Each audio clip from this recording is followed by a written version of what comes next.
আজকে আমরা অ্যাডজাস্টিং এন্ট্রির যে ম্যাথটি করব সেটি বিবি honours all department first year 2010 সালে আসছে। এখানে আমাদের প্রশ্নে বলা আছে journalise the adjusting entry needed on 30 June 2010 end of the current accounting period for each of the following independent case affecting concurrent construction। মানে এখানে আমাদের concurrent constructionের কিছু অ্যাডজাস্টমেন্ট দেওয়া আছে, এই অ্যাডজাস্টমেন্ট গুলার আমাদের অ্যাডজাস্টিং এন্ট্রি দিতে হবে। তো আমাদের প্রথম অ্যাডজাস্টমেন্টটা বলা আছে, আর অ্যাডজাস্টিং এন্ট্রি গুলো দিব হচ্ছে জুনের কয় তারিখ, 30 তারিখ, মানে ডেটটা হবে জুনের 30 তারিখ। তো আমাদের এক নাম্বার অ্যাডজাস্টমেন্ট বলা আছে কনকার্ড পে ইট এমপ্লয়িজ ইচ থার্সডে, মানে এখানে বলা হয়েছে কনকার্ড তার এমপ্লয়ীদের, মানে যে প্রতিষ্ঠানটা আছে তার এমপ্লয়ীদের বেতন বৃহস্পতিবারে পরিশোধ করে। কিবারে পরিশোধ করে? বৃহস্পতিবারে পরিশোধ করে। The amount of salaries is টাকা 2100 ফর 5 ডে ওয়ার্ক উইক, মানে তাদেরকে এক সপ্তাহে বেতন দেওয়া হয় 2100 টাকা এক সপ্তাহের জন্য। আর এক সপ্তাহ সমান কতদিন? এক সপ্তাহ সমান হচ্ছে 5 দিন। এরপর বলা আছে ফ্রম সানডে টু থার্সডে। এখন এই 5 দিন হচ্ছে রবিবার থেকে বৃহস্পতিবার পর্যন্ত। রবিবার থেকে কি বার পর্যন্ত? বৃহস্পতিবার পর্যন্ত হচ্ছে 5 দিন। এখন এই 5 দিনে তাদেরকে বেতন দেওয়া হয় হচ্ছে 2100 টাকা, আর বেতনটা পরিশোধ করা হয় কিবারে? বৃহস্পতিবারে। and the daily salary amount are equal, প্রতিদিনের মজুরি এখানে সমান। এই যে 5 দিন 2100 টাকা দেয়, তাহলে এখানে প্রতিদিনের মজুরি সমান। প্রতিদিন কত টাকা সেটা যদি বের করতে হয় তাহলে এটাকে কত দ্বারা ভাগ করতে হবে? 5 দ্বারা ভাগ করতে হবে। The last week of the year ended 30 June 2010 which was Wednesday। এখন জুনের 30 তারিখ ছিল হচ্ছে বুধবার, তাহলে আমরা অ্যাডজাস্টিং এন্ট্রি কি বারে দিচ্ছি? জুনের 30 তারিখে দিচ্ছি। আমরা যেই তারিখে অ্যাডজাস্টমেন্ট ডেটটা দিচ্ছি সেই তারিখ হচ্ছে কি বার? বুধবার। তাহলে বুধবারে কি এমপ্লয়ীদের বেতন দিবে? দিবে না। এমপ্লয়ীদের বেতন দিবে কি বারে? বৃহস্পতিবারে। তাহলে খেয়াল করে দেখো এমপ্লয়ীরা কাজ করতেছে কি বারে থেকে? রবিবার থেকে। তো রবিবার থেকে বুধবার পর্যন্ত কয় দিন হয়? 4 দিন হয়। বেতন দিবে আর একদিন পর বৃহস্পতিবারে। তাহলে আমরা যে তারিখে অ্যাডজাস্টমেন্ট দিচ্ছি সেই তারিখে এমপ্লয়ীরা কতদিন কাজ করে ফেলছে? 4 দিন কাজ করে ফেলছে। তাহলে 4 দিনের বেতন বকেয়া থাকতেছে। কয় দিনের বেতন বকেয়া থাকতেছে? 4 দিনের বেতন। তো খরচ বকেয়া থাকলে খরচও বৃদ্ধি করতে হবে, দায়ও বৃদ্ধি করতে হবে। তাহলে আমাদের জাবেদাটা কি হবে? Salaries expense debit. Salaries expense debit, salaries payable credit. Salaries payable মানে বকেয়া বেতন। তাহলে খরচ বৃদ্ধি পেয়েছে এই জন্য স্যালারিজ এক্সপেন্স কে ডেবিট করলাম, আবার বকেয়া খরচ থাকার কারণে দায় বৃদ্ধি পেয়েছে এই জন্য স্যালারিজ পেবল কে ক্রেডিট করলাম। এখন টাকা লিখবো কয় দিনের? 4 দিনের। এই যে 2100 এটা হচ্ছে 5 দিনের বেতন, 5 দিয়ে ভাগ করলে 1 দিনের আসবে। আমরা বের করব কয় দিনের? 4 দিনের, এর জন্য 4 দ্বারা গুণ। তাহলে এটাকে ক্যালকুলেশন করলে টাকা আসবে হচ্ছে 1680 টাকা। 1680 টাকা। এটা কিন্তু আমাদের 1 নাম্বার অ্যাডজাস্টমেন্টের জাবেদা। এবার আমরা 2 নাম্বার অ্যাডজাস্টমেন্টের অ্যাডজাস্টিং এন্ট্রিটা দিব। দেখো 2 নাম্বার অ্যাডজাস্টমেন্টে বলা আছে কনকার্ড হ্যাজ লেন্ট সাম মানি, মানে কনকার্ড কি করছে? কিছু টাকা ধার দিছে। লেন্ট মানে হচ্ছে ধার দেওয়া। কি দেওয়া? ধার দেওয়া। কিছু টাকা কি দিছে? ধার দিছে। During the current year the entity has earn accrued interest. এখন কারেন্ট ইয়ারে তাদের ইন্টারেস্টটা অ্যাকুরেড আছে। অ্যাকুরেড মানে হচ্ছে বকেয়া আছে, তার মানে আয় বকেয়া আছে। রেভিনিউ অফ টাকা 750 that will receive next year. এই যে টাকাটা বকেয়া আছে এই টাকাটা তারা রিসিভ করবে হচ্ছে আগামী বছরে। তাহলে খেয়াল করে দেখো কনকার্ড কি করছে? কিছু টাকা ধার দিছে, মানে টাকা ঋণ দিছে। তাহলে ঋণের সুদটা তার জন্য আয়। এখন এই ঋণের সুদ কত টাকা চলতি বছরে? কারেন্ট ইয়ারের ঋণের সুদ হচ্ছে 750 টাকা। এই 50 টাকা রিসিভ করবে হচ্ছে আগামী বছরে, নেক্সট ইয়ারে। তার মানে আয় বকেয়া থাকতেছে। আয় বকেয়া থাকলে সম্পদও বৃদ্ধি করতে হবে, আয়ও বৃদ্ধি করতে হবে। তাহলে কি ধরনের আয় বকেয়া আছে? সুদ নামক আয় বকেয়া আছে, তার মানে প্রাপ্য সুদ ডেবিট। প্রাপ্য সুদের ইংরেজি হচ্ছে ইন্টারেস্ট রিসিভেবল, মানে এই সুদের টাকাটা এখনো পায় নাই এই জন্য ইন্টারেস্ট রিসিভেবল। রিসিভেবল মানে প্রাপ্য, তার মানে ইন্টারেস্ট রিসিভেবল ডেবিট প্রাপ্য সুদ নামক সম্পদ বৃদ্ধি করলাম। আবার এই সুদ যেহেতু বকেয়া আছে তার মানে আয়ও বৃদ্ধি পাবে, মানে কোনো আয় বকেয়া থাকলে সম্পদও বৃদ্ধি পাবে, আয়ও বৃদ্ধি পাবে। এই জন্য ক্রেডিট হবে interest revenue. Interest revenue credit. কত টাকা বকে আছে? 750 টাকা বকে আছে, এই জন্য 750 টাকা দুই দিকে লিখবো। আবার বলতেছি ইন্টারেস্ট রিসিভেবল ডেবিট মানে প্রাপ্য সুদ ডেবিট। আয় বকেয়া থাকলে সম্পদও বৃদ্ধি পাবে, মানে রিসিভেবল নামক সম্পদ বৃদ্ধি পাবে, আবার রেভিনিউ বৃদ্ধি পাবে। কোন ধরনের আয় বকে আছে? ইন্টারেস্ট বকে আছে, এই জন্য interest receivable debit, interest revenue credit. সম্পদ বৃদ্ধি পেয়েছে এই জন্য ইন্টারেস্ট রিসিভেবল কে ডেবিট করলাম, আয় বৃদ্ধি পেয়েছে এই জন্য ইন্টারেস্ট রেভিনিউ কে ক্রেডিট করলাম।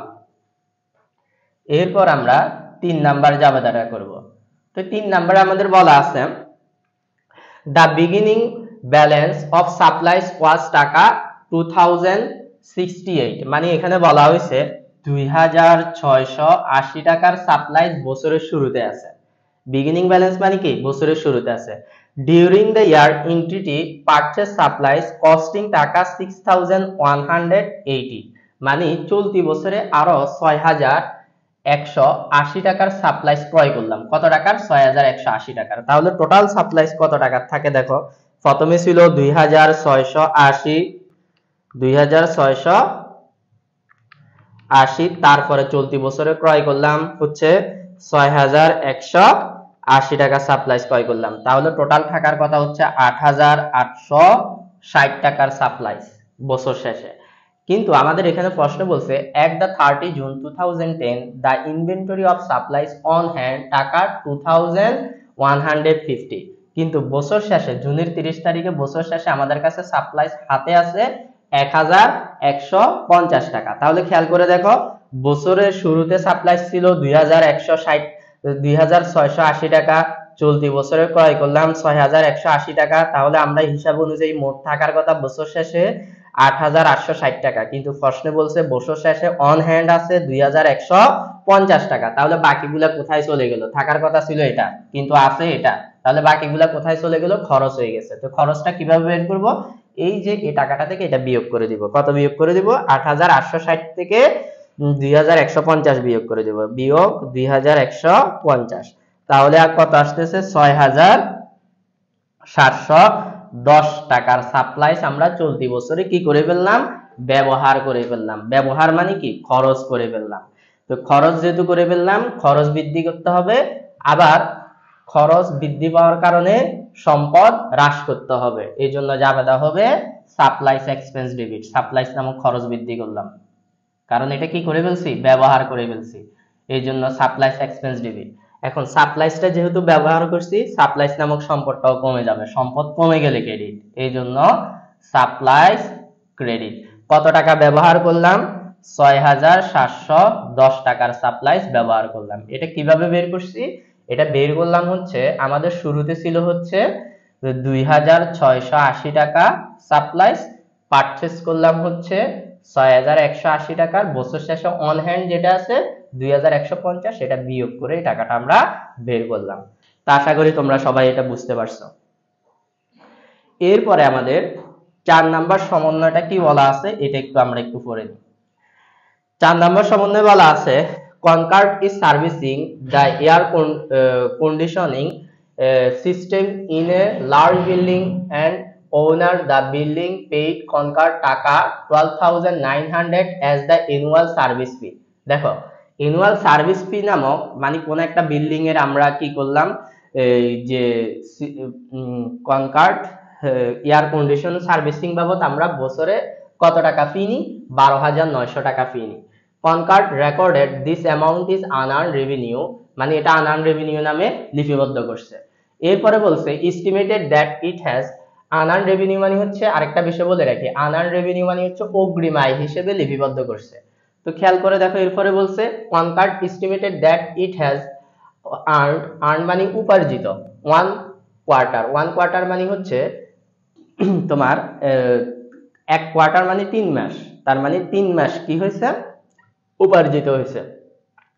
Of the total fee billing current year, মানে কারেন্ট ইয়ারের দেখো তারা এক বছরের জন্য ফি নিয়ে নিছে হচ্ছে 12900 টাকা। কত টাকা নিয়ে নিছে? 12900 টাকা নিয়ে নিছে। তাহলে এটা তাদের অগ্রিম আয়। এর মধ্যে কত টাকা উপার্জিত হয়েছে? ওয়ান কোয়ার্টার মানে হচ্ছে 3 মাসের টাকা তাদের উপার্জিত হয়েছে।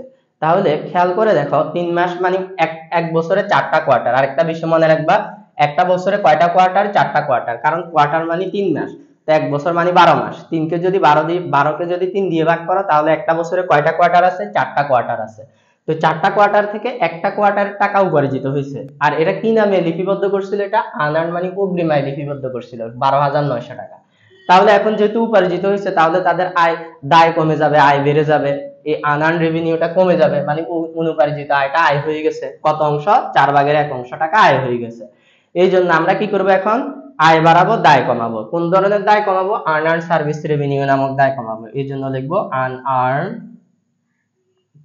Service revenue debit, service revenue debit. আর উপার্জিত হয়েছে, আর্ন হয়েছে, এই জন্য সার্ভিস রেভিনিউ ক্রেডিট।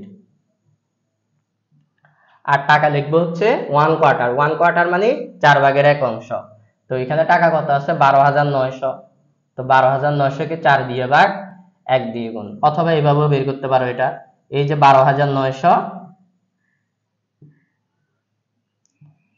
12,900 এটাকে 12 দিয়ে ভাগ, 3 দিয়ে গুণ, এভাবেও করতে পারো এটা। তো এখানে যে টাকাটা আসবে সেটা আসবে হচ্ছে আমাদের 3,225 টাকা। তো এখানেও 3,225 টাকা। এই হচ্ছে আমাদের জাবেদাটা। তো আশা করি তোমরা সবাই জাবেদাটা বুঝতে পারছো। তারপরেও যদি তোমাদের কোনো প্রবলেম হয়ে থাকে কমেন্ট করে জানাবা। আজকের মতো এতটুকুই। আল্লাহ হাফেজ।